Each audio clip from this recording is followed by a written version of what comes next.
Dokter Penny dan Dokter Arifin udah bisa dimulai. Silahkan start screen sharing. Terima kasih. Baiklah, Assalamualaikum warahmatullahi wabarakatuh. Selamat pagi Bapak Ibu dan rekan semua. Kami pada pagi hari ini, saya Dr. Arifin dan Dr. Penny akan menyampaikan materi tentang gagal ginjal akut. Baiklah,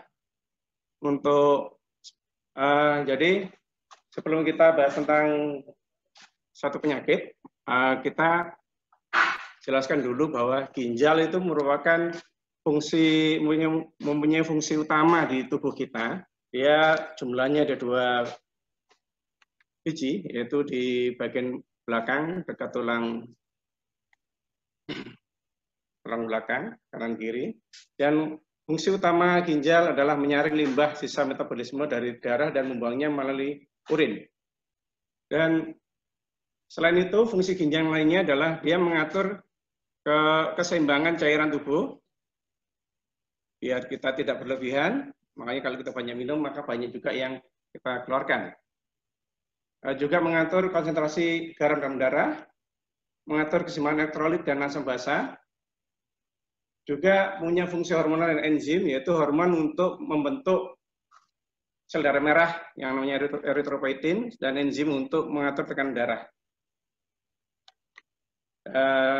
Juga berfungsi untuk mengekspresi sisa-sisa metabolisme tubuh maupun obat-obatan atau zat-zat beracun yang sudah tidak diperlukan oleh tubuh. Jadi untuk penyakit ginjal itu sebenarnya banyak macamnya ya. Jadi tidak hanya gagal ginjal akut, tapi juga ada yang paling banyak ditemui itu ada 8 ya, walaupun mungkin jumlahnya lebih dari itu.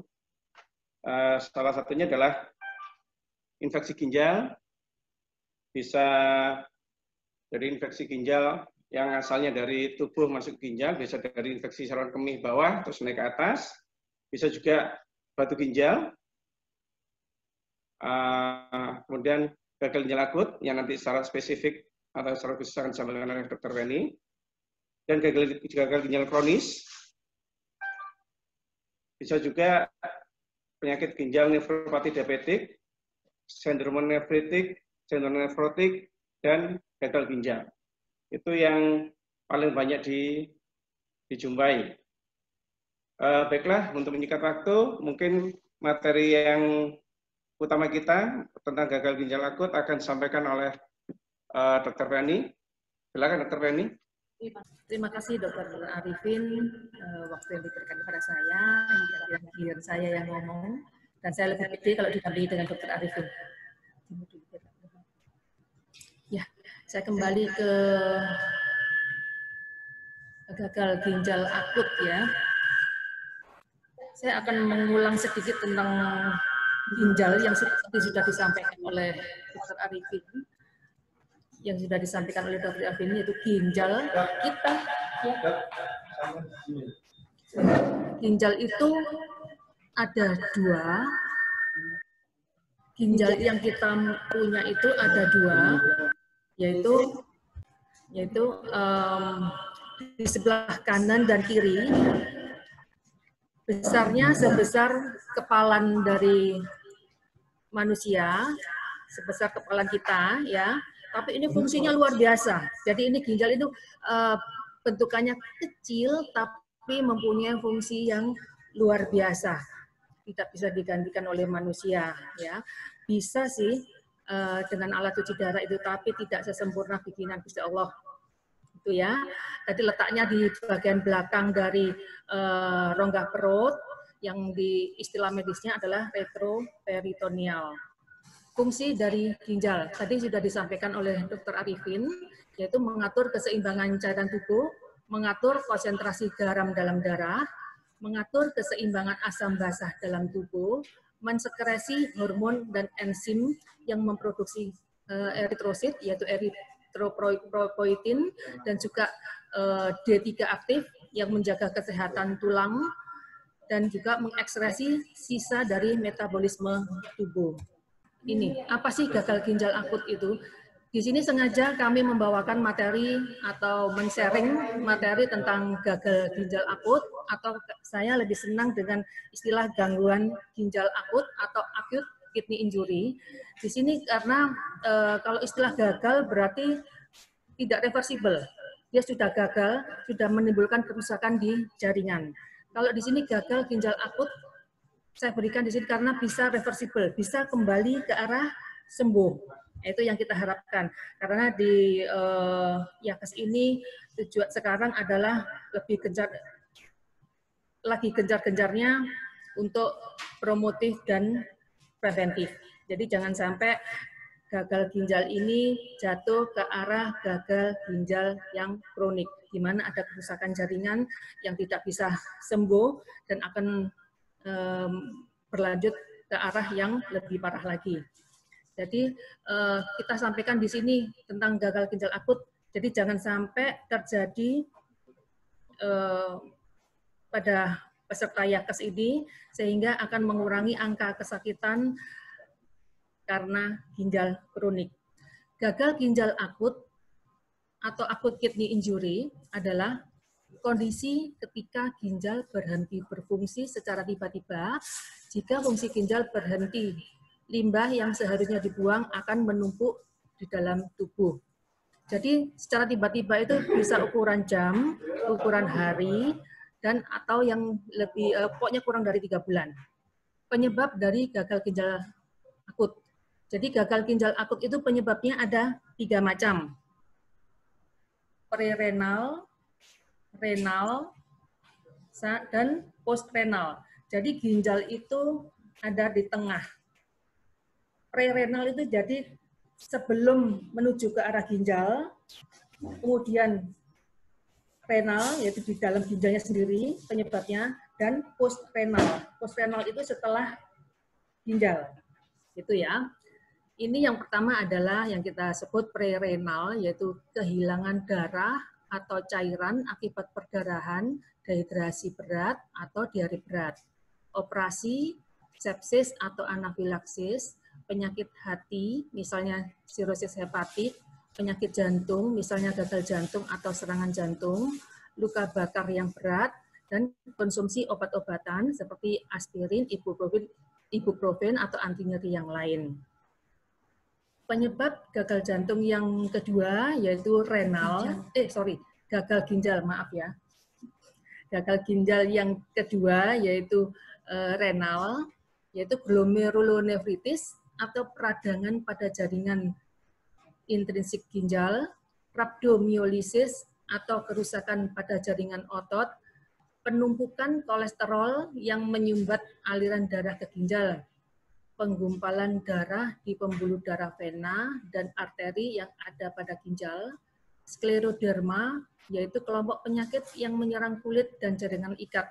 Untuk skleroderma ini kita nggak perlu risau karena kebanyakan diderita oleh ras di daerah Amerika dan Afrika. Di Indonesia jarang sekali. Sindrom hemolitik organik, yaitu penyakit akibat sel darah merah pecah terlalu cepat. Sindrom tumor lisis, yaitu hancurnya sel-sel tumor yang berakibat pada lepasnya racun-racun yang berakibat kerusakan ginjal. Penggunaan obat-obatan seperti antibiotika golongan aminoglikosida, obat antiinflamasi non-steroid, obat antihipertensi, dan obat kemoterapi. Penyebab gagal ginjal akut yang ketiga yaitu penyebab postrenal, yaitu penyebab setelah renal, setelah ginjal, yaitu bisa jadi penyebabnya karena batu ginjal, karena tumor pada saluran kemih, ginjal atau sekitar ginjal, pembesaran prostat, struktur atau jaringan ikat pada seluruh kemih, kerusakan pada serat kantung kemih, efek samping operasi pada panggul, dan trombosis pada pembuluh darah vena. Faktor risiko pada gagal ginjal. 1. Berusia 65 tahun ke atas, sedang menjalani kemoterapi atau perawatan intensif lain, pernah menderita gagal ginjal sebelumnya, memiliki keluarga dengan riwayat penyakit gagal ginjal, menderita kanker atau sedang menjalani pengobatan kanker, menderita diabetes, hipertensi, gagal jantung, penyakit liver, penyakit arteri perifer, atau obesitas. Gejala gagal ginjal akut. Ini gejala ini semua nggak harus semua ada.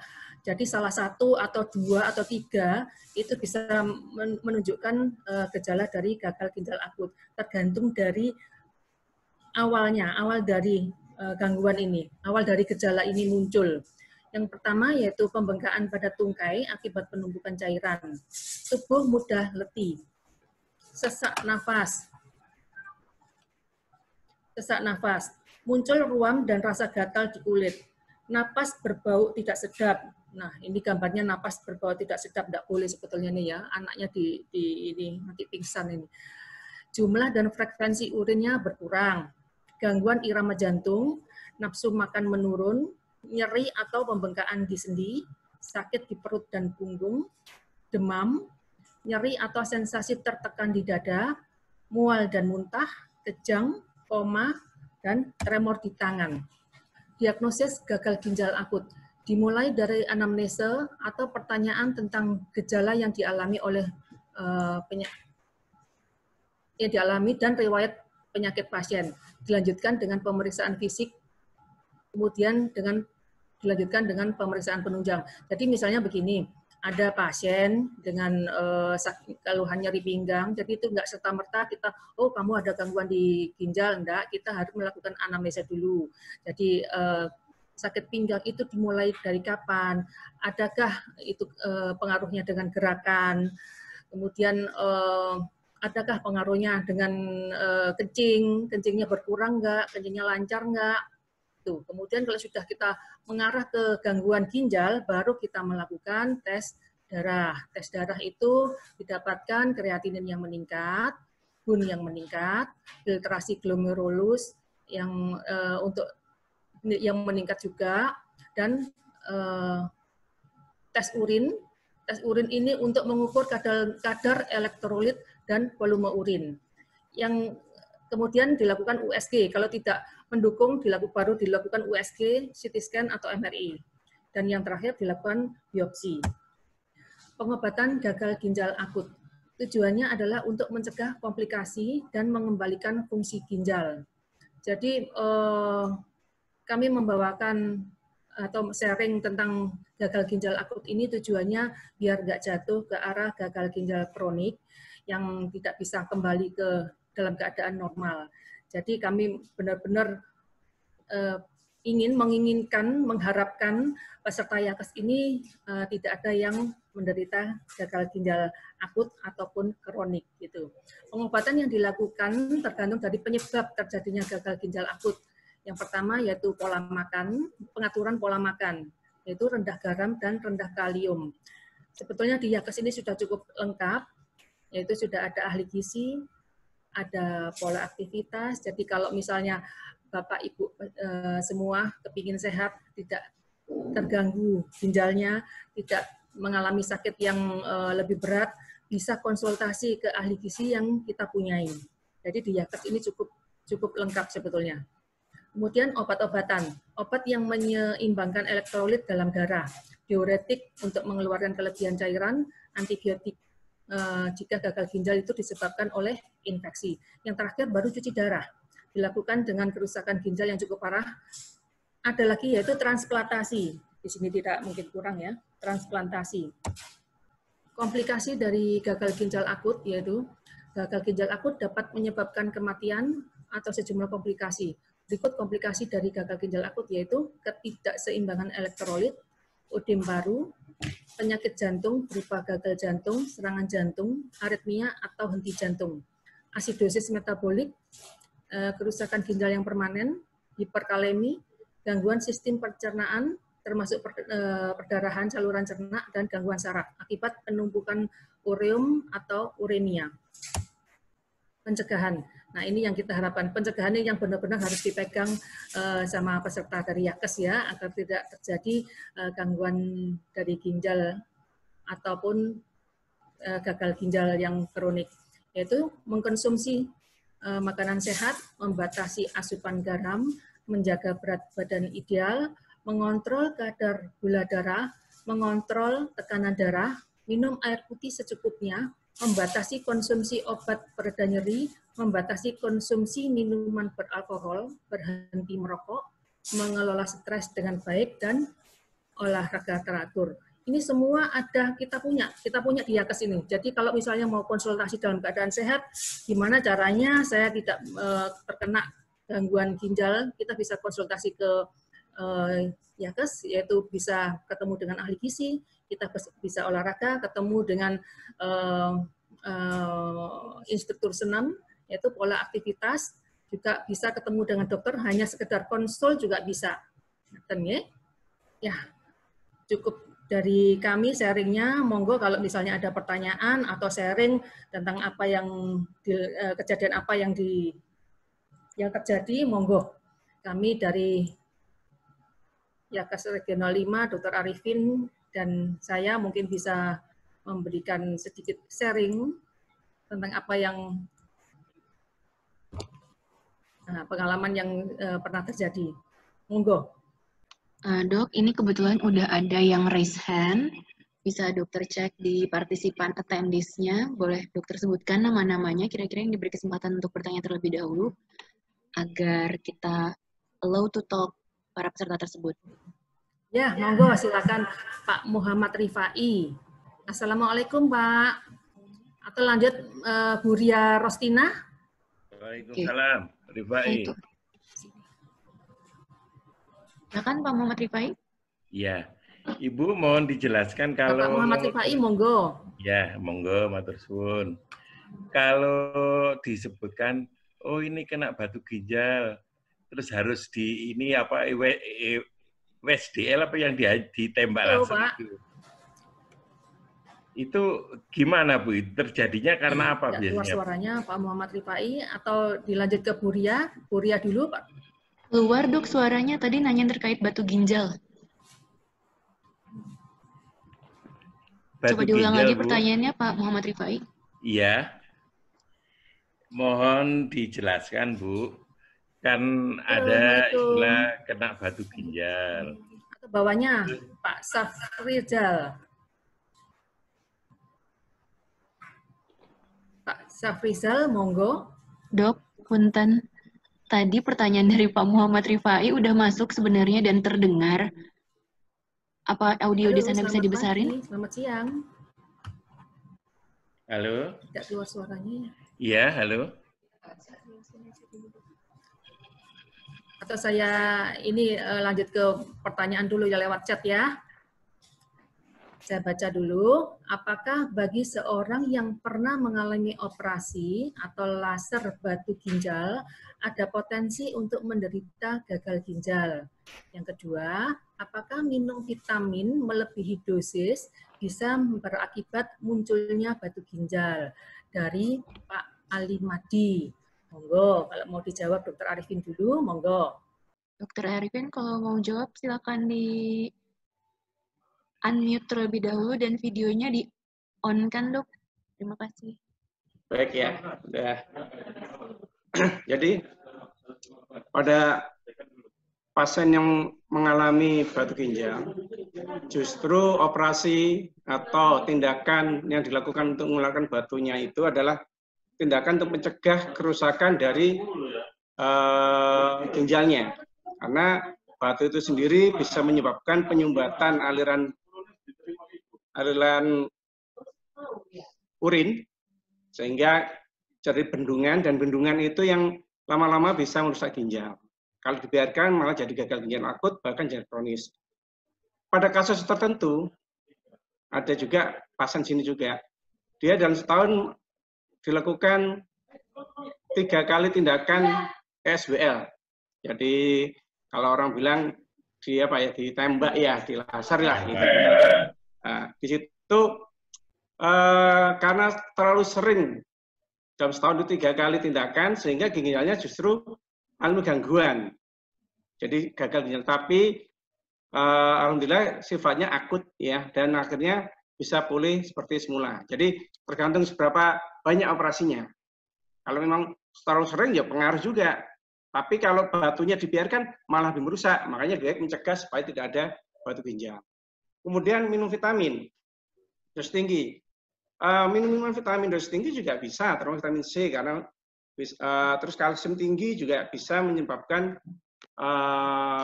penumpukan mineral di ginjal ya, sehingga menjadi batu bisa memicu itu. Apalagi kalau pasien kurang minum, kurang aktivitas. Mungkin itu yang bisa saya jawab. Kalau ada tamu dari Dr. Penny, monggo. Saya akan menambahkan, jadi kalau misalnya orang kena batu. Dr. Penny di-unmute terlebih dahulu, Dok. Sorry, maaf. Ya, terima kasih, Mbak. Ya, jadi kalau misalnya orang kena batu, kemudian sudah dioperasi, itu apakah bisa terjadi gagal ginjal?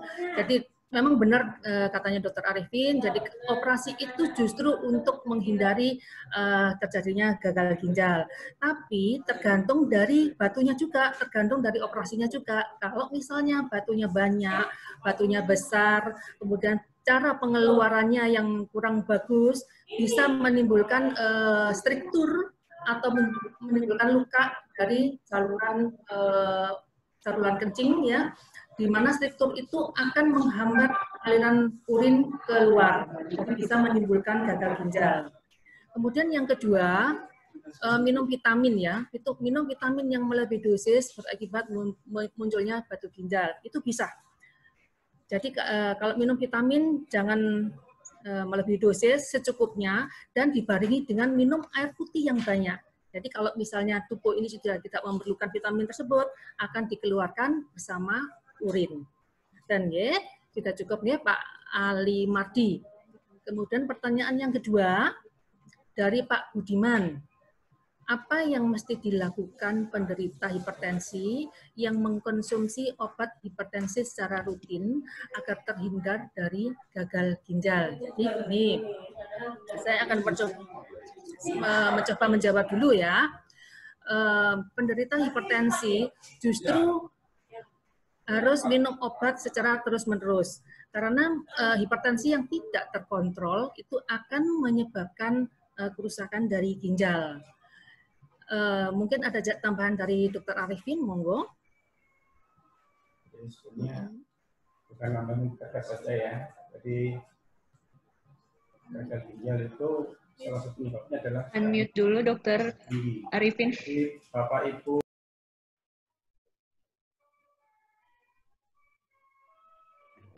Jadi, Bapak Ibu semua, pengobatan penyakit kronis itu justru untuk melindungi organ-organ tubuh, baik itu ginjal, jantung, dan organ tubuh vital lainnya. Hanya Bapak Ibu kalau minum obat rutin yang disarankan atau dianjurkan oleh dokter, jangan ragu-ragu. Karena justru tensi orang yang tensi tinggi terus, dia akan komplikasi ke jantung koroner, ke stroke, ke ginjal, malah cuci darah bisa juga akibat dari hipertensi yang tidak terkontrol, yang masih tinggi terus. Kemudian juga dengan sakit diabetes, kolesterol tinggi, asam urat tinggi, itu semua justru merusak organ tubuh. Bisa juga merusak ginjal. Jadi justru obat-obat rutin yang diberikan oleh dokter itu untuk melindungi organ-organ tubuh. Namun, jangan lupa jika punya penyakit kronis, jangan hanya mengandalkan dari obat-obatan dokter. Kadang-kadang banyak juga pasien yang, wah, saya nggak mau obat, diet aja. Nah, itu justru merugikan. Atau gini, pasien kebalikan, wes, yang penting saya minum obat, tapi enggak jaga makan, enggak olahraga. Itu malah merusak, karena obat hanya membantu menstabilkan atau menormalkan kelainan. Tapi yang lebih utama adalah pasien itu sendiri, gimana dia bisa menjaga kesehatannya, baik itu dengan dietnya, olahraganya, mentalnya, dari stresnya, istirahatnya, demikian. Terima kasih. Ya, terima kasih Dr. Arifin. Saya juga mau menambahkan sedikit tentang tadi yang dilakukan oleh Dr. Arifin, yaitu yang kita sharing di sini tujuannya adalah agar tidak terjadi gangguan ginjal lebih lanjut. Jadi kita harus menjaga makanan sebelum gangguan itu terjadi. Kita mesti menjaga makanan kita, pola hidup sehat, dan juga olahraga yang baik dan benar. Gitu ya. Saya lanjut dengan pertanyaan selanjutnya, yaitu dari Pak Kuncoro. Pak Kuncoro dari Semarang mungkin ya ini ya. Apakah minum obat rutin jantung, kolesterol, tensi, mana tadi? Hilang. Bentar Pak ya. Apakah minum obat rutin jantung, kolesterol, tensi bisa menyebabkan ginjal terganggu? Dari Pak Kunjoro. Jadi gini, obat-obat itu tujuannya untuk menormalkan kerja dari jantung, untuk menurunkan kadar kolesterol darah, kan gitu kan? Kalau misalnya kerja jantung itu terganggu, otomatis cardiac output yang akan cardiac output itu apa namanya? Suplai darah ke seluruh tubuh itu akan sedikit dan akan mengganggu fungsi dari ginjal, termasuk kadar kolesterol yang tinggi. Jadi kadar kolesterol yang tinggi itu akan menyumbat aliran darah menuju ke ginjal. Jadi akan bisa menyebabkan gangguan ginjal. Jadi kalau misalnya ada gangguan di jantung, memang seyogianya untuk minum obat-obat jantung. Saya lanjutkan. Mungkin ada tambahan, Dr. Arifin? Sudah cukup. Ini ada pertanyaan yang selanjutnya dari Ibu Eri Permana. Ibu apa Bapak ya ini ya? Sejak 3 hari yang lalu, pinggang kanan belakang saya terasa nyeri, menusuk sampai saat ini. Masih terasa sakit, tapi agak berkurang, tidak seperti 3 hari yang lalu. Saya juga ada batu ginjal, tapi kecil. Mohon penjelasan, Dok. Nah, ini. Dr. Arifin, monggo. Nah, kalau misalnya ada yang sakit pinggang seperti begini, kami tidak langsung oh ini sakit batu ginjal atau ini sakit gangguan ginjal. Jadi kita melakukan anamnesa dulu. Itu sakitnya itu ada hubungannya dengan gerakan nggak? Ada hubungannya dengan jumlah kencing nggak? Kayak gitu. Jadi kalau misalnya ada riwayat batu ginjal, itu kemungkinan besar ada gangguan di ginjal karena batu. Jadi kalau misalnya 3 hari yang lalu nyeri, kegiatannya sebelum nyeri pinggang itu apa? Kalau misalnya setiron yang jauh, itu juga bisa nyeri pinggang, tapi bukan karena batu, bukan karena gangguan ginjal, tapi karena memang ototnya yang spasme, ototnya yang kaku. Itu ya. Jadi kalau misalnya untuk mendiagnosa dengan tepat, setelah dilakukan tes urin, bisa dilakukan USG. Ini benar nggak gangguan ini karena batu, itu ya. Jadi saya juga menelusuri, minumnya sudah cukup nggak dalam sehari berapa liter, kan gitu ya. Itu Pak ya, Pak Eri Permana. Dr. Arifin, menambahin? Cukup. Selanjut dengan pertanyaan berikutnya dari Pak Santoso. Pak Santoso. Mohon bisa diulang pengertian apa yang menyebabkan terjadinya gagal ginjal. Apakah keseringan mengkonsumsi obat bisa menimbulkan penumpukan atau membuat batu ginjal? Jadi gini, pengertian apa yang menyebabkan terjadinya gagal ginjal. Tadi sudah dijelaskan yang ini ke depan lagi, direview lagi. Gagal ginjal ada penyebabnya ada 3. 1 yaitu prerenal. Prerenal itu sebelum masuk ke ginjal. Kemudian ginjal sendiri, renal ya. Kemudian setelah ginjal atau postrenal, itu penyebabnya. Apakah keseringan mengkonsumsi obat bisa menimbulkan penumpukan atau membuat batu ginjal? Jadi obat tertentu bisa. Misalnya golongan antibiotik yang aminoglikosida itu bisa menyebabkan gangguan di ginjal. Atau minum vitamin C yang terlalu tinggi dosisnya tadi juga bisa menimbulkan batu di ginjal. Jadi makanya kalau minum vitamin yang dosis tinggi atau berlebih harus banyak minum sehingga membuang vitamin yang tidak diperlukan oleh tubuh. Ngaten nggih, Pak Santoso ya. Sekarang saya kembali ke partisipan, barangkali sudah mungkin bisa saya tambahi ya. Oh iya. Begini, untuk obat-obatan memang tergantung jenis obatnya, seperti Dr. Penny. Obat anti nyeri, kadang-kadang banyak pasien yang mengonsumsi obat tanpa konsultasi dokter atau tanpa resep dokter. Itu juga merugikan, karena itu bisa mengganggu ginjal. Seperti tadi antibiotik, yang jenis-jenis tertentu, obat anti nyeri, apapun itu. Obat nyeri paracetamol, Alfalin, semua obat nyeri jangka panjang bisa merusak ginjal. Dan juga jamu. Hati-hati, karena sekarang kan orang cenderung herbal aman. Tidak semua herbal itu aman. Karena herbal itu ada dua macam ya. Ada yang herbalnya sifatnya itu makanan, seperti bawang putih itu herbal. Kan buat untuk menurunkan kolesterol. Kalau itu makan 1 on, 2 on ya enggak apa-apa, karena sifatnya makanan. Ada seledri juga sifatnya makanan. Tapi yang herbal yang sifatnya obat, ya kayak kayak obat untuk diabetes misalnya, ada herbal, itu juga berbahaya kalau sembarangan karena bisa merusak ginjal dan menimbulkan efek samping yang juga enggak kecil juga. Contoh aja kecubung. Kecubung itu kan herbal ya. Coba Bapak Ibu minum bunga kecubung ya, makan kecubung, pasti mabuk. Nah, pasti mabuk.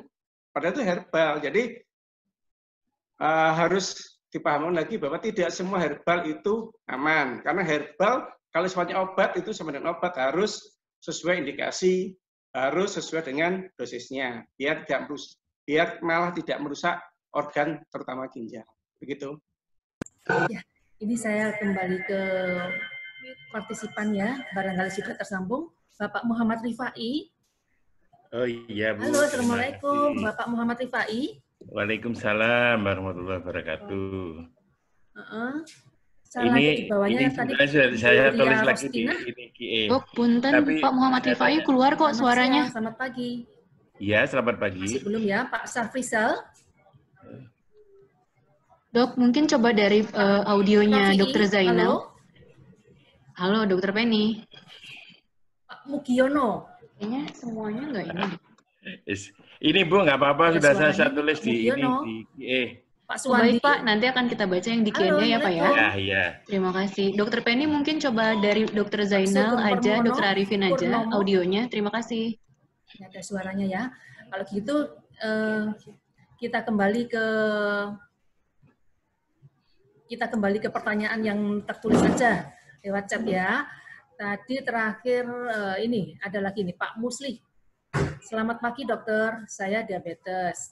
Hasil lab menunjukkan kreatinin 1,7, urium 48, dan oleh dokter diberikan di samping obat-obatan diabetes untuk ginjal diberikan obat aminefron, kadang prorenal. Sehari 2 kali 3. Tadi disebutkan salah satu gagal ginjal adalah banyaknya obat-obatan yang diminum. Dalam hal ginjal dan aminefron didampingi allopurinol dan atorvastatin. Apakah ini kemungkinan bisa terjadi ginjal? Berapa batasan urin dan ureum yang bisa menyebabkan penderita harus cuci darah? Nah, ini pertanyaan dari Pak Musli ini sudah mengarah ke gagal ginjal kronis.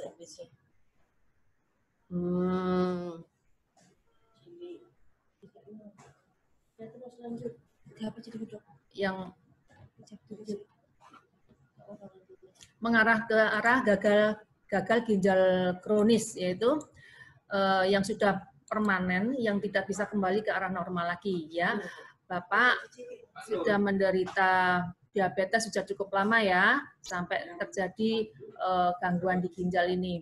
Jadi kalau misalnya penderita diabetes itu komplikasinya adalah paling sering memang di ginjal. Kemudian Bapak minum aminefron sehari 2 kali 3.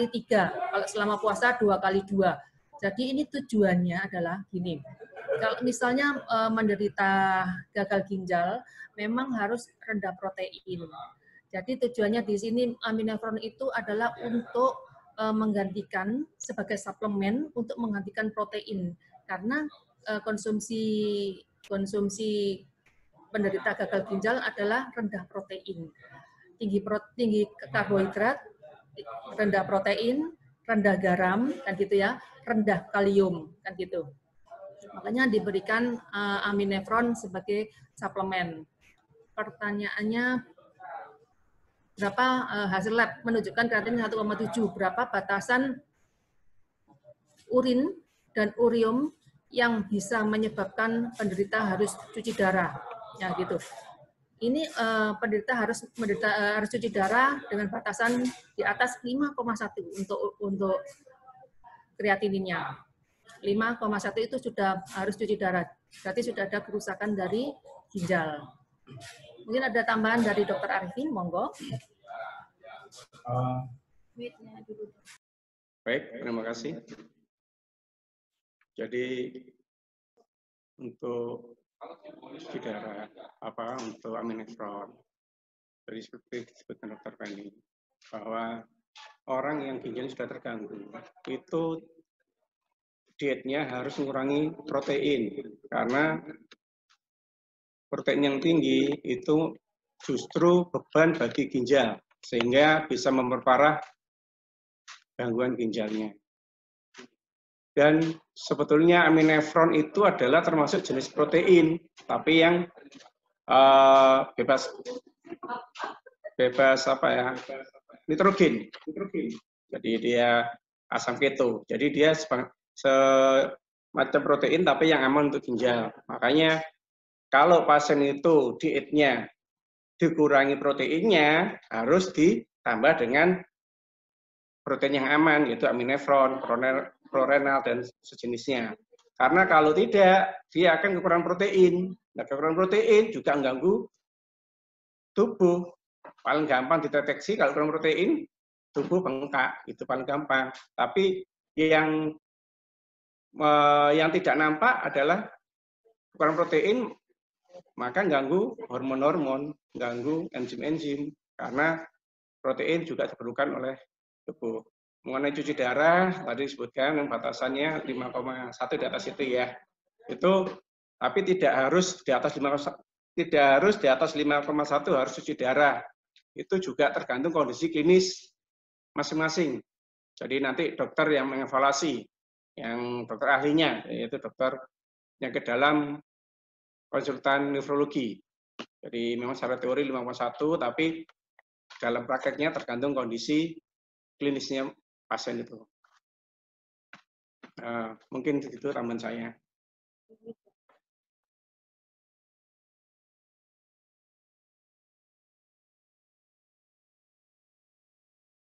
Feedback-nya diisi dulu. Feedback-nya diisi dulu sambil kita melanjutkan pertanyaan selanjutnya, yaitu yang melalui chat ya, atau yang partisipan dulu. Coba barangkali bisa. Partisipan dulu. Ayo silakan. Pak Mugiono mungkin. Halo, selamat pagi, selamat siang. Atau ini yang belum saya sebutin nih, Bu Yayah Sugiat. Ibu apa Pak ya? Pak Yayah Sugiat. Halo, selamat siang.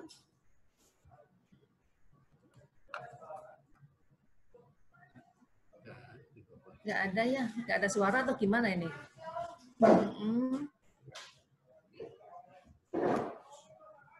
Pak Mugiono.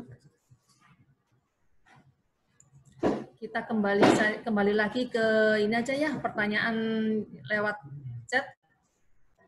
Pak Sugito, dokter, agar diabetes tidak mengakibatkan gagal ginjal, dijaga maksimal berapa nilai HbA1c-nya?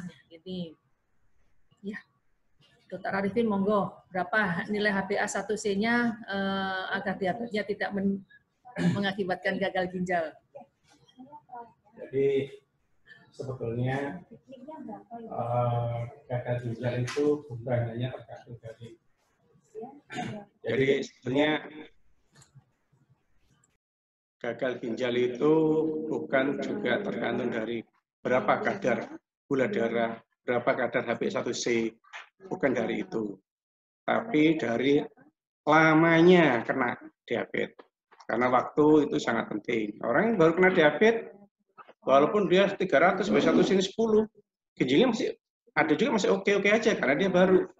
Tapi ada juga yang HbA1c-nya 7,5, 8, kan normalnya kan di bawah 7, 6,5, di bawah 7, 7,5, 8, tapi sudah puluhan tahun, sudah 5 tahun, 10 tahun, 12 tahun diabetes yang nggak pernah normal. Nah itu juga merusak ginjal. Jadi sebenarnya tidak ada patokan berapa angka yang bisa menurunkan gagal ginjal.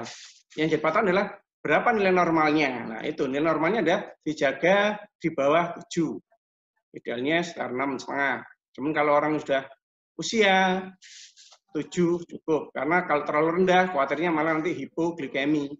Malah timbul komplikasi yang lainnya. Mungkin itu Pak ini. Halo, Bu Ria. Bu Ria Rostina. Bu Ria Rostina, selamat siang.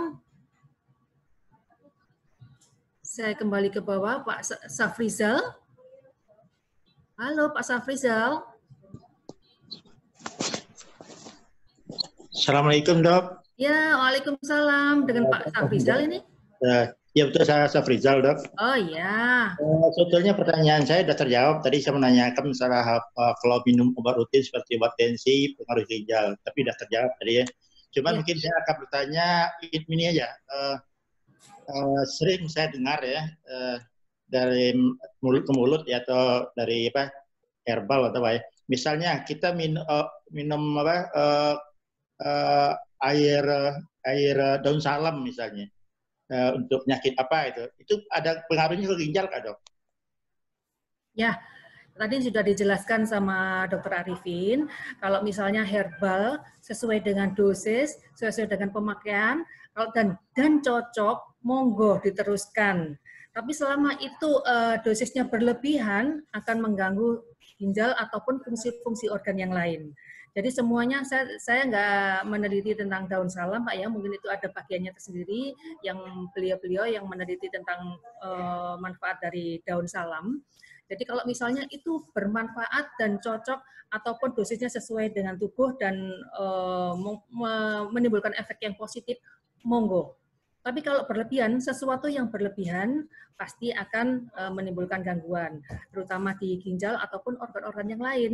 Ginjal adalah fungsinya untuk mensekresi dari toksin atau racun-racun. Jadi kalau misalnya terlalu banyak, pasti akan menimbulkan gangguan. Ngaten nggih Pak Safrizal ya.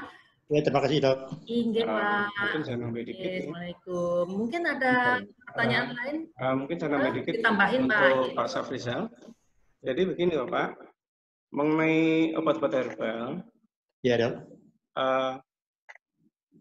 Saya selaku dokter tidak melarang, tapi tidak menganjurkan. Karena apa? Karena obat-obat herbal itu belum ada penelitiannya, belum ada literaturnya. Itu masih baru katanya. Efek samping gimana juga belum tahu. Dosisnya berapa jumlahnya juga belum tahu. Dan misalnya daun salam atau daun apalah 10 lembar misalnya. Nah itu daunnya kan lebarnya juga macam-macam. Muda atau tuanya juga beda-beda. Jadi tidak bisa buat patokan. Dan sebetulnya perlu dipahami juga bahwa obat-obatan medis yang disebut dokter itu sebagian besar adalah dari alam, Pak. Itu baik itu dari tumbuhan maupun dari binatang. Contohnya yang tempo hari sempat rame viral ya, Pak Presiden kita, Pak Jokowi, nyarankan ternak, apa itu, kalsengking ya. Karena sebenarnya bisanya itu juga buat obat. Dan juga buat diabetes, golongan glimepirid, itu aslinya juga dari tumbuhan. Cuma setelah penelitian medis, bermanfaat, diambillah, diekstraklah zat yang bermanfaat itu. Nah, jadi Sebenarnya obat-obat medis juga banyak yang dari herbal. Makanya kalau yang obat herbal yang belum ada penelitiannya, kami selaku dokter tidak menyarankan, tapi juga tidak melarang. Karena apa? Ya tadi belum penelitian, dan juga saya memahami bahwa pengobatan berobat itu tidak hanya dokter, tidak monopoli dokter. Karena kesembuhan itu Allah yang memberikan, usahanya itu dokter. Cuman kalau dokter itu ada standarnya, ada sekolahnya, obat-obatnya ada penelitiannya. Kalau yang di luar dokter, nggak jelas, sinsay tabib, nggak jelas sekolahnya, bisa aja si Komang misal, atau si Fulan praktek tabib Fulan, nah, padahal dia bohong, nggak ditangkap polisi. Tapi kalau dokter Fulan nggak punya sertifikat, nggak punya ijazah, dia ditangkap polisi. Jadi bedanya di situ, Pak. Jadi seperti dokter Penny bilang, kalau itu menurut Bapak baik, ya silahkan. Tapi kami tidak melarang dan juga tidak menganjurkan. Begitu Pak Safrisa. Terima kasih, Dok. Untuk selanjutnya, ya terima kasih Dr. Arifin pencerahannya. Kemudian selanjutnya Pak Rafi'i. Pak Rafi'i, monggo Pak Rafi'i. Atau yang lain ya, Pak. Oh, halo. Assalamualaikum. Waalaikumsalam, Pak Rafi'i. Ini Rafi, Bu, dari Medan. Oh ya. Ya, Pak Rafi'i dari Medan. Selamat siang, Pak. Ya, saya mau nanya ini, Bu. Iya, ya, monggo. Pertama, terima kasih sama Yakes mengadakan ini webinar. Ini yang pertama saya nanya, ada sekarang ini suntik, udah tuh ada juga tablet suntik untuk putih. Ada yang tablet untuk langsing supaya berat badan turun. Yang pertama, apakah berpengaruh pada ginjal? Yang kedua, apakah orang yang sudah cuci darah, HD, yaitu, bagaimana cara untuk supaya imunnya, meningkatkan imunnya? Karena kalau meningkatkan imun kan minum air banyak, makan buah-buahan. Sedangkan orang yang sudah HD, tidak boleh kedua-duanya itu. Bagaimana, Bu? Terima kasih banyak, Bu Dokter. Terima kasih. Ya, terima kasih Pak Rafi'i. Ya, pertanyaan yang bagus Pak ya. Memang akhir-akhir ini banyak suntik pemutih, minum obat biar mulus, biar cantik, biar langsing ya Pak ya. Itu semua kalau misalnya sesuai dengan dosisnya dan tubuh ini menerima, tidak masalah Pak ya. Cuman sekarang ini banyak praktek, misalnya suntik dengan dosis yang sekian, misalnya dosisnya sampai 1000, vitamin C 1000. Nah itu kalau misalnya terus-terusan akan menumpuk di ginjal dan tidak dibarengi dengan minum air putih yang banyak, itu akan bisa menyebabkan penumpukan batu di ginjal ataupun kerusakan dari nefron-nefron di ginjal, karena ginjalnya bekerjanya menjadi lebih berat, kan gitu ya Pak ya. Yeah. Kemudian untuk pelangsing, sama, pelangsing pun juga begitu. Jadi kalau untuk pelangsing sama obat herbal biasanya Pak ya, ini sudah dijelaskan tadi sama Dr. Arifin panjang lebar, tidak ada dosisnya, tidak ada apanya Dok, minum asal aja pokoknya, kepingin cepat, kepingin instan, semua kepingin cepat dan instan. Jadi kalau bisa semua itu dihindari, dan kalau misalnya untuk melangsingkan tubuh itu cukup dengan kita konsultasi ke ahli gizi di Yakes deh Pak. Kita punya ahli gizi, kita punya instruktur senam di pola aktivitas dengan olahraga yang teratur, dengan makanan yang sehat, insya Allah berat badan kita menjadi ideal dan yang obes bisa cepat turun. Nah, Pak ya. Kemudian yang kedua tadi apa tadi? Orang HD Bu, HD. Ya, meningkatkan daya tahan tubuhnya. Orang HD itu memang minumnya karena ginjalnya sudah rusak ya Pak ya, sudah ada kerusakan di ginjal. Jadi HD itu tujuannya adalah untuk mengeluarkan toksin-toksin, zat-zat beracun, sistem metabolisme tubuh yang sudah tidak ada manfaatnya buat tubuh, dan ginjal tidak mampu untuk mengeluarkan itu. Jadi kita memerlukan alat yang dinamakan dialisis atau hemodialisis. Untuk meningkatkan imunnya, itu dengan cara tadi diberi suplemen. Kalau protein memang harus rendah, makan protein. Minumnya juga harus tidak boleh terlalu banyak, karena ginjalnya sudah mengalami kerusakan. Jadi dengan cara memberikan suplemen protein, agar fungsi dari tubuh tetap berlangsung. Itu ya Pak ya. Sudah cukup Pak Rafi'i? Ada yang Cukup Bu, lain? terima kasih banyak. Salam sehat Pak ya. Yuk, sama-sama. Assalamualaikum. Ya, Waalaikumsalam warahmatullahi. Mungkin ada yang lain. Ini Bu Ria, Bu Ria Rostina. Selamat siang, Bu Ria. Nggak ada ya? Pak Mugi. Tadi mana lo hilang Pak Mugi? Kita beralih ke Pak Sugeng. Pak Sugeng Purnomo.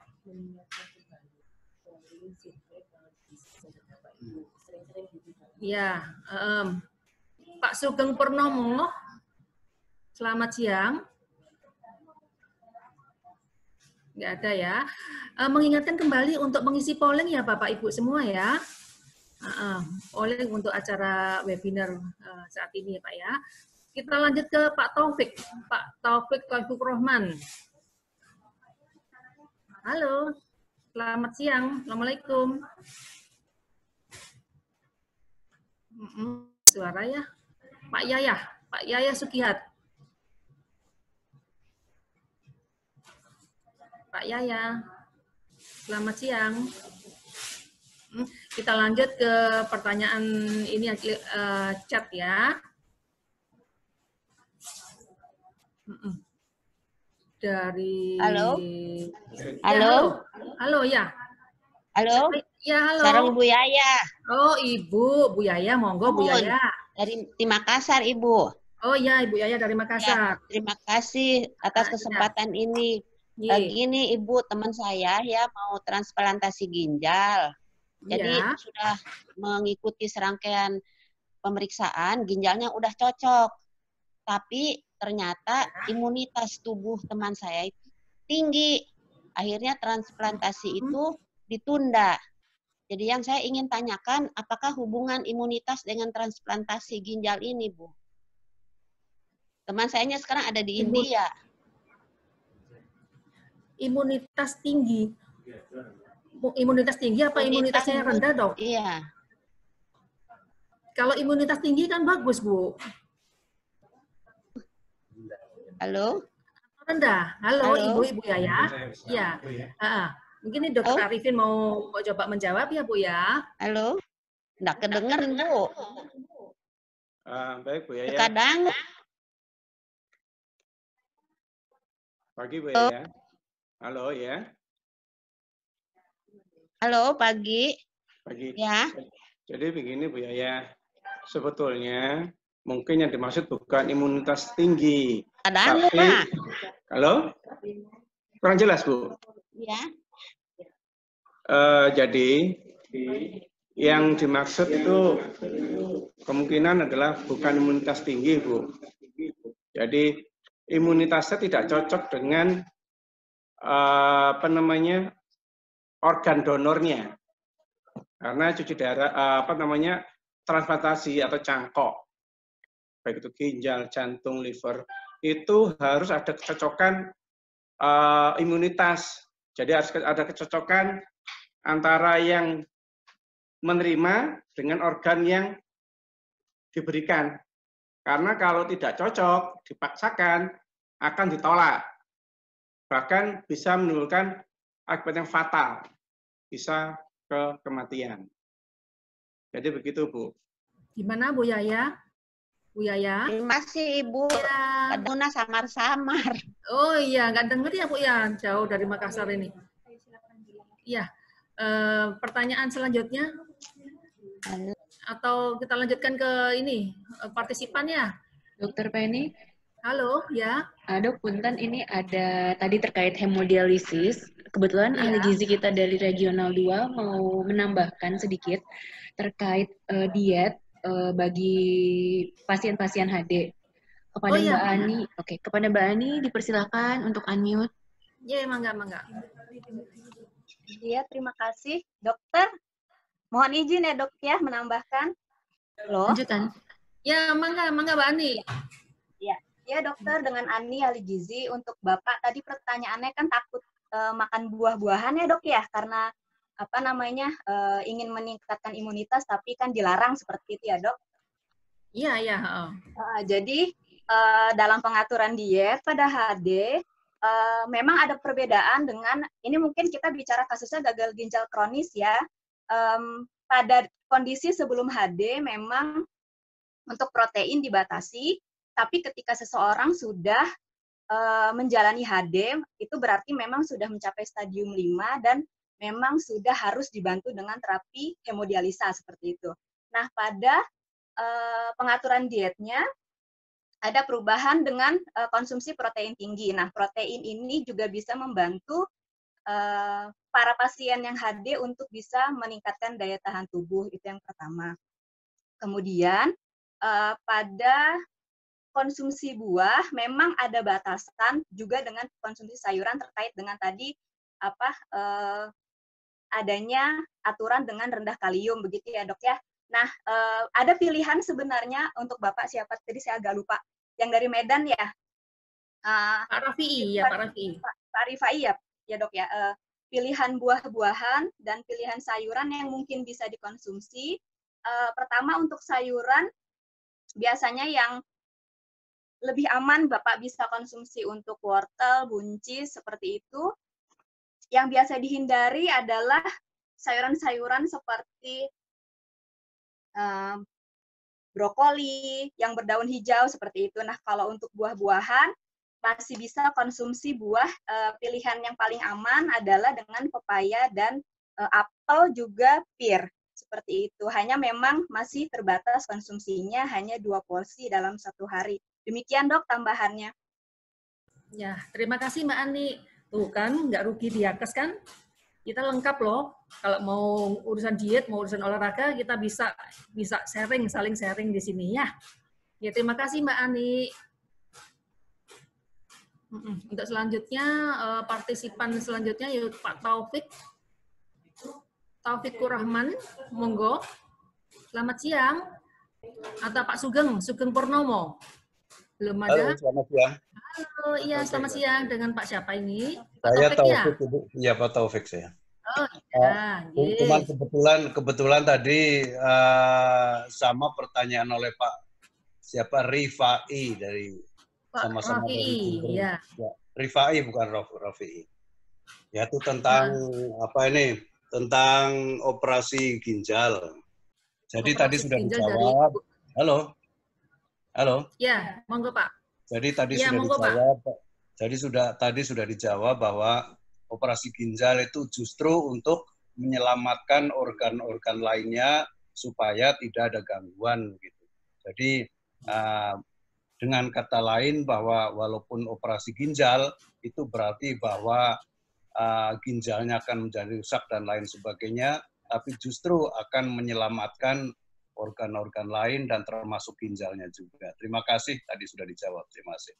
Ya, oke, terima kasih Pak Taufik. Memang ginjal itu kita spare part-nya ya memang satu, dari ginjal kita itu cuma 2 yang diberi Gusti Allah. Kalau misalnya rusak 1, masih ada kita punya spare part 1. Tapi kalau kedua-duanya rusak, ya terpaksa memang harus ditransplantasi atau dilakukan dialisis. Ngaten nggih Pak Taufik ya.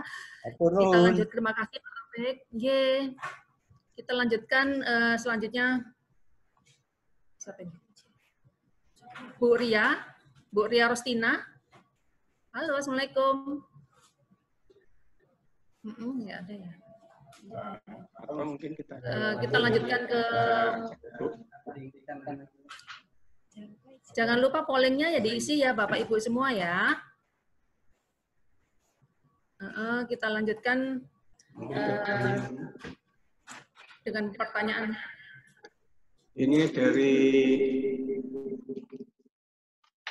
Pak Warsik Sejati, Semarang. Saya mau tanya dokter, kalau yang sudah kena gagal ginjal tapi belum kronis, sebelum cuci darah itu apa masih bisa disembuhkan, Dok? Karena kebanyakan kalau sudah cuci darah kok nggak bisa sembuh total. Terima kasih. Baik, begini Pak Warsid, Pak Sejati ya. Jadi cuci darah itu dikatakan tadi sudah sama dokter ginjal sama dokter Penny. Kalau sifatnya gagal ginjal akut itu ada yang bisa kembali seperti semula, tergantung penyebabnya, tergantung kecepatan dan ketepatan penanganan.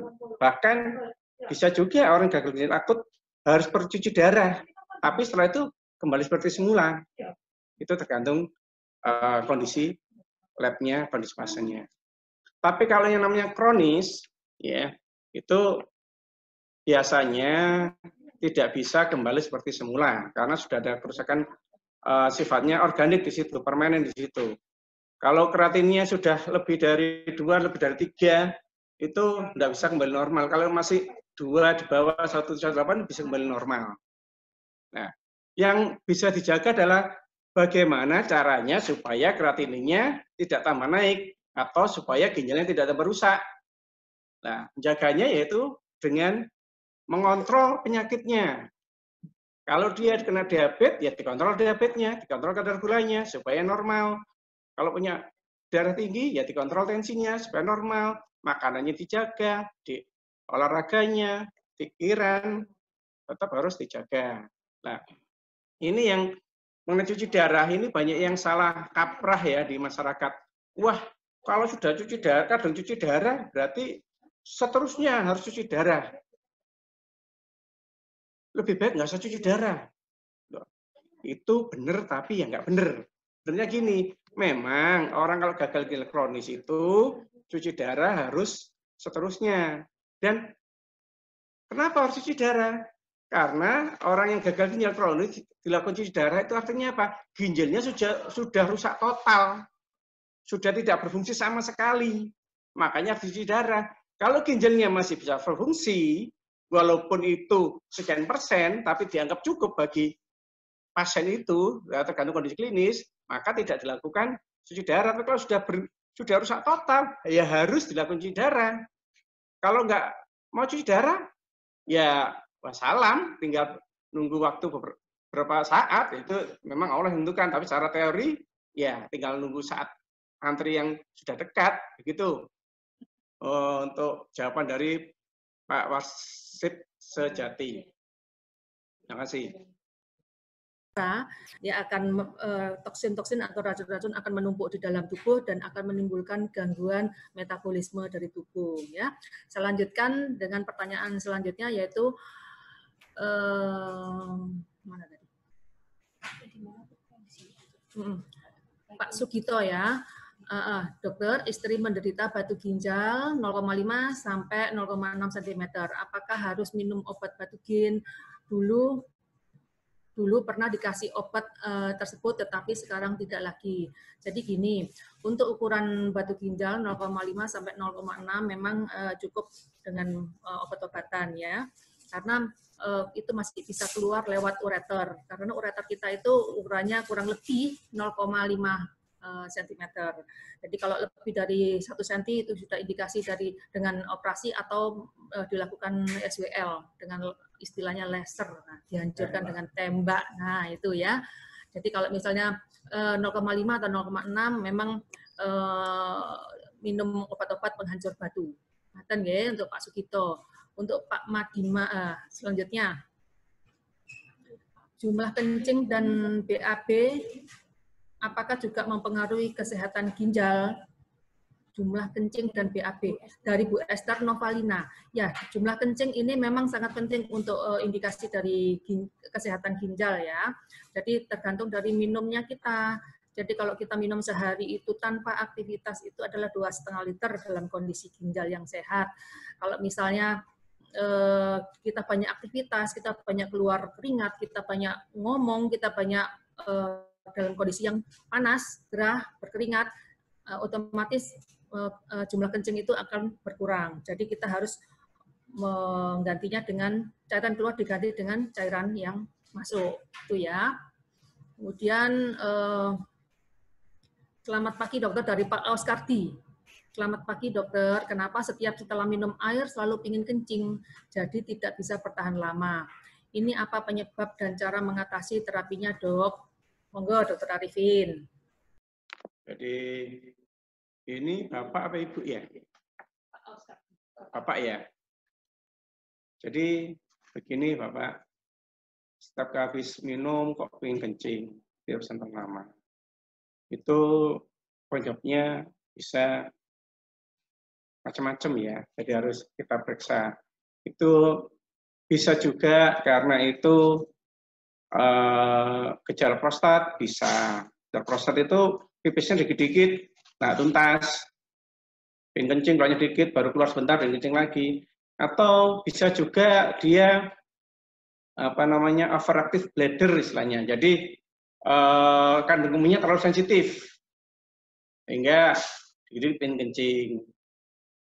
Bisa juga infeksi, juga bisa. Jadi untuk mengetahui penyebab dan atasinya ya harus kita periksa lebih lanjut, Bapak. Terima kasih. Untuk pertanyaan mungkin ada lagi dari pertanyaan untuk banyak minum jamu tradisional. Jadi dari Pak Madiman, banyak minum jamu tradisional apakah bisa menyebabkan gagal ginjal? Dari Pak Diman. Jadi ini saya jawab aja karena ini banyak sekali yang salah kaprah di masyarakat ya. Seperti saya katakan tadi, jamu tradisional tidak mesti aman. Apalagi di Indonesia, jamu-jamu yang tidak ada mereknya, nggak terkenal, itu hati-hati.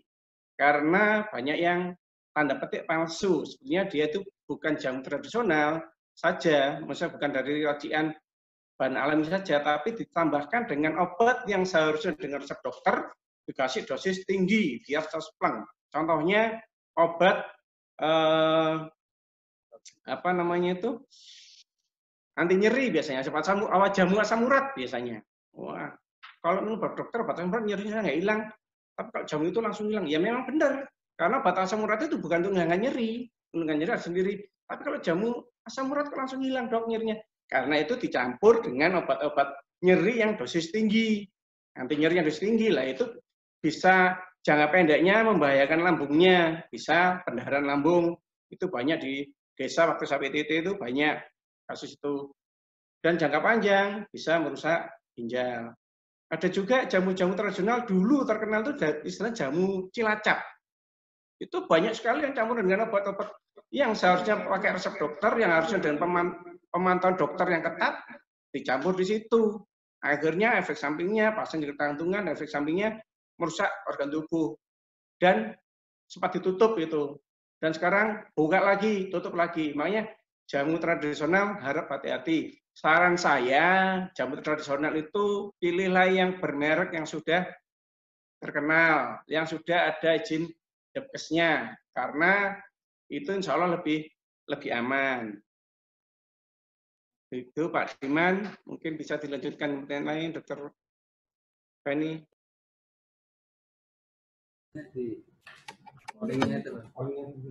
Jangan lupa pollingnya ya diisi dulu. Ini sudah selesai waktunya? Belum. Sudah.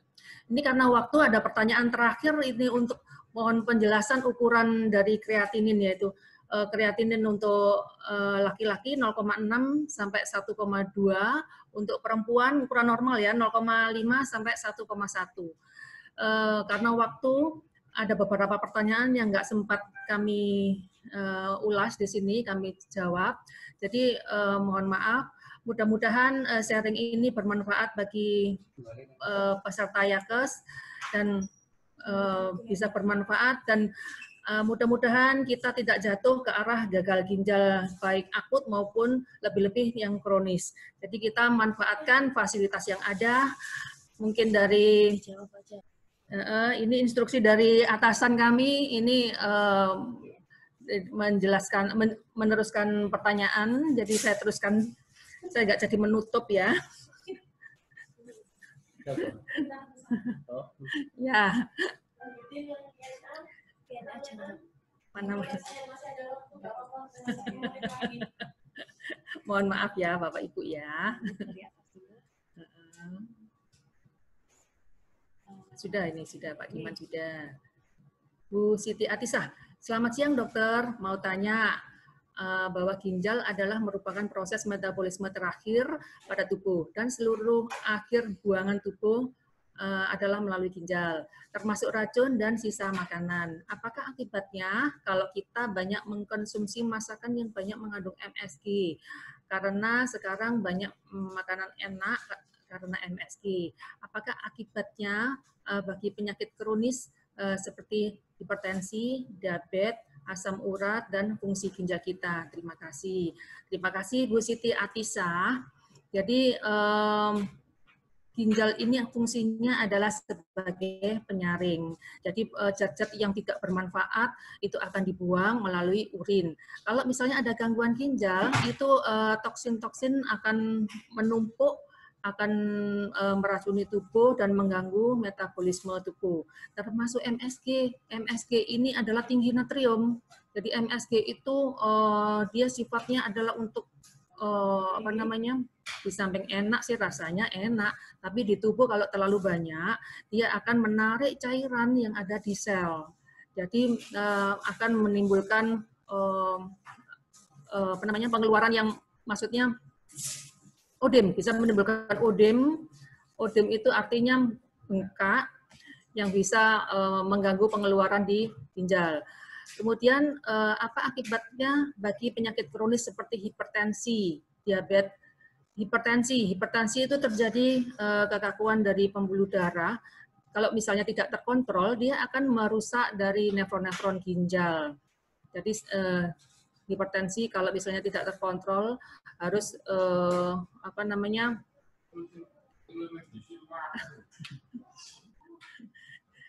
akan merusak dari nefron-nefron ginjal. Kemudian diabetes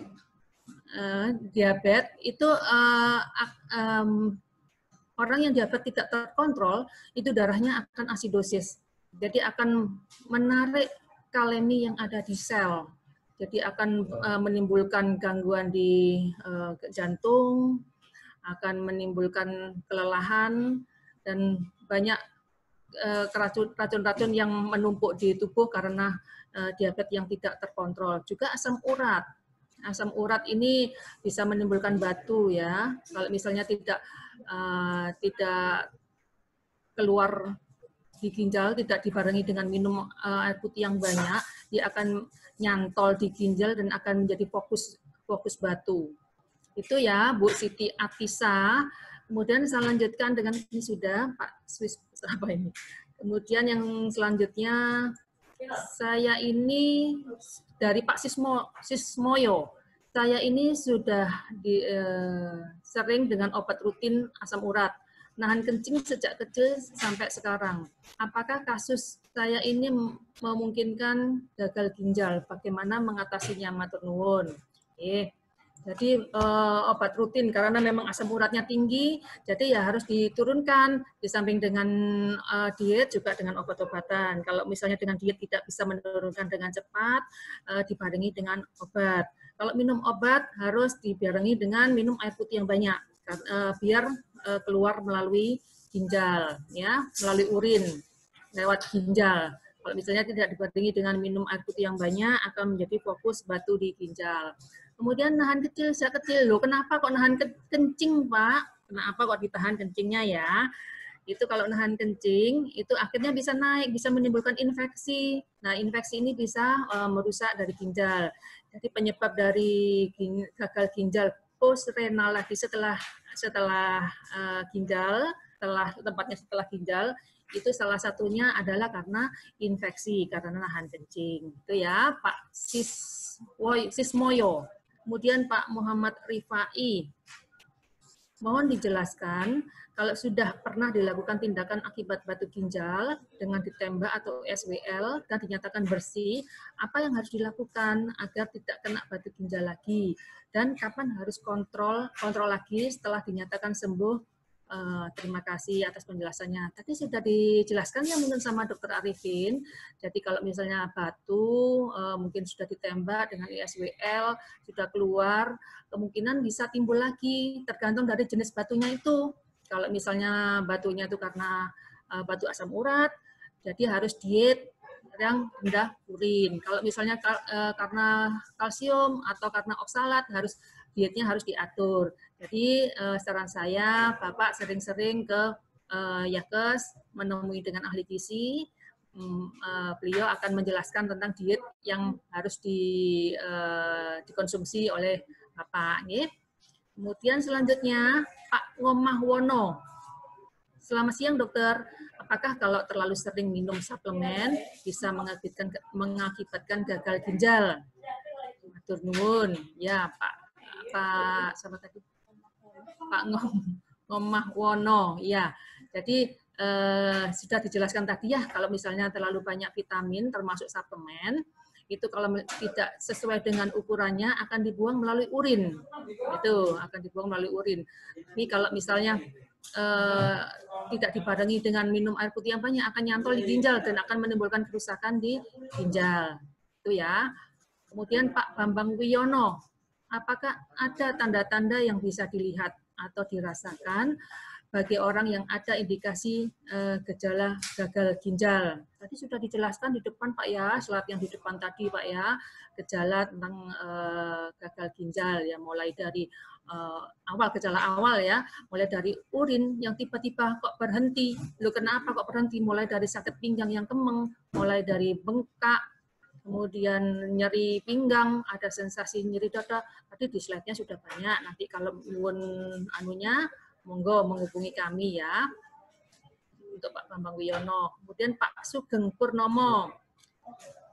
Kalau tidak bisa minum air sebanyak 8 liter sehari, berapa liter kan minimal air yang harus masuk ke dalam tubuh? Kalau 8 liter untuk ginjal normal, saya kira kok kebanyakan ya Pak ya. Jadi kalau misalnya untuk ginjal normal itu kurang lebih antara 2,5 sampai 3 liter. Tapi kalau misalnya kita berkeringat atau kita melakukan kegiatan yang banyak mengeluarkan penguapan, mengeluarkan air, itu kita lebih dari 3 liter, 2,5 atau 3 liter. Itu ya Pak Sugeng Purnomo ya. Yang ini mungkin yang terakhir atau gimana ini? Bu Heri, Pak Heri. Oh, masih banyak ya, Pak. Pak Heri, selamat siang, dokter. Mau tanya, banyak suplemen yang mengandung vitamin C, apakah tidak terlalu tinggi? Bagaimana cara menjaga kesehatan ginjal? Tadi sudah dijelaskan ya, tentang vitamin C atau suplemen.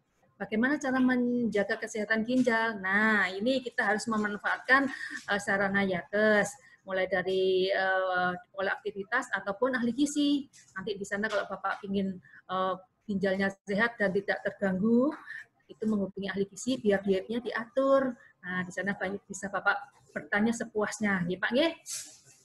Yang kemudian Pak Marianta Sembiring, Dok, saya mau tanya, berapa persenkah fungsi ginjal di dalam tubuh dan berapa persen pula dinyatakan tidak berfungsi? Mungkin Dokter Arifin bisa menjelaskan. Ya, inilah soalnya Dr. Penny. Jadi sebetulnya dalam menilai fungsi ginjal itu tidak dengan persentase, beda dengan fungsi jantung. Kalau fungsi jantung memang ada persentase pakai echo. Kalau ginjal yaitu dilihat dari kreatininnya atau dari GFR, jadi laju filtrasi glomerulus. Jadi gitu Pak. Jadi tidak ada berapa persen tidak. Jadi berapa kreatininnya, berapa laju filtrasi glomerulus itu untuk menilai fungsi ginjal. Jadi itu yang bisa saya sampaikan tentang pengukuran atau penilaian untuk fungsi ginjal. Mungkin waktu sudah menunjukkan 11.30. Kita kembaliin waktunya ke pusat. Gimana Pak, dilanjut apa sudah cukup? Baik, terima kasih Dokter Arifin dan Dokter Penny untuk waktu dan materi yang telah disampaikan. Pertanyaan untuk hari ini benar-benar cukup banyak, Dok, dibandingkan yang sebelumnya. Mungkin nanti beberapa pertanyaan yang belum terjawab akan kita berikan ke Dokter Penny dan Dokter Arifin juga untuk dibantu dijawab, dan akan kita share melalui Instagram Yakes Mobile. Jadi Instagram Yakes Telkom, maaf. Instagram Yakes Telkom, jadi mungkin nanti bisa dilihat di sana untuk pertanyaan-pertanyaan yang muncul hari ini. Terima kasih. Lalu diingatkan kembali untuk polling, silakan diisi. Kita akan nunggu kurang lebih 2 menit untuk pengisian polling ini. Dokter Penny dan Dokter Arifin mungkin boleh memberikan sedikit penutup, Dok, terkait materi hari ini dan saran-saran apa untuk para pelanggan Yakes Telkom. Terima kasih. Terima kasih waktu yang diberikan kepada kami. Jadi dari awal kami ulang kembali Mbak Ami, kami untuk sharing materi ini adalah agar peserta Yakes tidak jatuh ke arah gagal ginjal, baik gagal ginjal akut maupun kronis. Karena kita tidak akan mau masuk rumah sakit dalam kondisi seperti begini. Jadi akan penyakit A akan mendapat bonus C, penyakit D dapat bonus C, yaitu COVID. Jadi kita tidak mau, dan alangkah baiknya peserta Yakes akan mempergunakan fasilitas yang ada, yang sudah disediakan oleh Yakes, yaitu tentang adanya ahli gizi, pola aktivitas, instruktur senam, ataupun psikolog kalau ada. Jadi stres pun juga bisa menyebabkan penyakit, apapun penyakitnya. Salam sehat dari kami, sehat tanpa obat. Assalamualaikum warahmatullahi wabarakatuh. Waalaikumsalam warahmatullahi wabarakatuh. Terima kasih, Dok.